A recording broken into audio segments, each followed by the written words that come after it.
So ever since Renegade Line made us aware of their existence, I was annoyed by a few things. One of those things was that people started thinking that Renegade Line was a Battlefield Heroes clone, or a BFH 2. In this video I will be explaining why this is not the case and why people who see this video shouldn't ask about it again. Of course, there are enough people with enough common sense who already know this by themselves. And remember, this is just my view of it, it's just speculation also. And if Raw Vengeance member disagrees on the comments or somewhere else on the forum, listen to them. Their comments are more right than mine. I'm just speculating and using the facts that I already know. So let's start with things which are similar to BFH.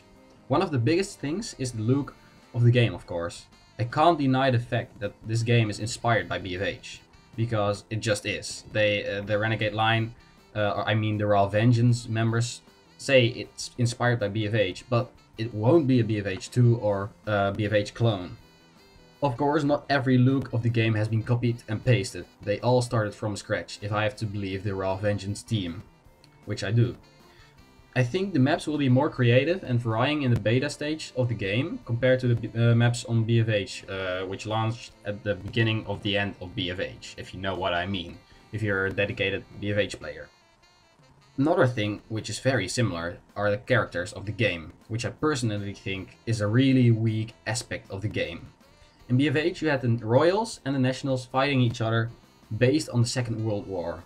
The guns, the clothing, the classes, with the Royals and the Nationals, not the Soldier, Gunner, Commando. The Nationals were the bad guys and their figure was a bit slimmer than the Royals. The Royals were the good guys and had more fat on their bodies. In Renegade Line we have the exact same thing. Slim bad guys versus fat good guys, in just a slightly different setting. The Residents versus the Wickeds. In my opinion, Raw Vengeance could have thought better about this thing. It's still alpha, so it can change, but I don't think they will, because this is their concept and they will hold on to it. Also, one of the game modes is similar to BFH, Capture the Flag.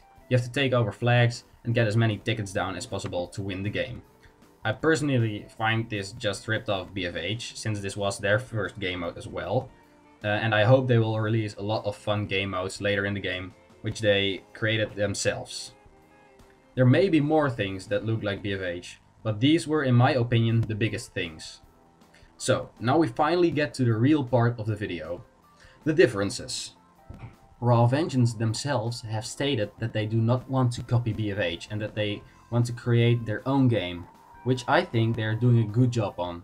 Also, they are not allowed to copy BFH. EA will copyright strike them and they will get sued and have to pay a lot of money or maybe just put the game down. One of the things that I think that will be different is the way you play the game. When I played BFH, I used to just don't care about the flags. Sometimes I did. Just shoot stuff for most of the players, because it was fun. But also a bit repetitive. One of the things which will change this mindset is the limited ammo, which have been a big discussion on. I personally like the idea of having limited ammo, because it could make the game more strategic. I also think Renegade Line will be better with abilities. You can level your character up to level 100. If you get 1 point for every level you gain, you could make huge ability paths, which makes the game varying and it feels like you're playing another game every game if you customize your character every game differently. I saw on one of the pictures which Raw Vengeance released that the circles around the abilities had a different kind of color around them. Someone brought the idea to me that the blue could be for defense, the red for offense, and yellow for utility. I'd love to see the idea that you can level your character on multiple ways. For example, offense or a mix of offense and utility, or even a mix of defense and utility. In my first video I was talking about the competitive scene. I truly believe that Raw Vengeance will make this a huge thing in the game. This wasn't a thing in BFH. Some people did clan wars, but it was really hard to access. I never got to play those things because you needed enough people on the same time which wanted to play clan wars, with a hosted empty server, etc, etc. In other words, it was really difficult to do. I think RGL will be really easy to make a team and play with them. And the same counts for individual play. I think you just queue up and play competitive play, in which most of the people will play seriously.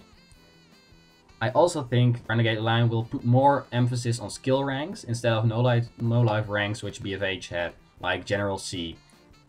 And one of the most obvious differences is that the Renegade Line will not be pay to win at all. If Renegade Line is making their promises true. BFH monetized their game with character clothing and selling way better weapons for real money. The developers from RGL will monetize the game with character customization like clothes and weapon skins, which is in my eyes a good idea. So that's about it why I think Renegade Line will not be BFH. If you disagree with me, or I haven't mentioned things which are different from BFH, please let me know in the comment section on YouTube or the Renegade Line forums. I hope you all have a wonderful day. Later.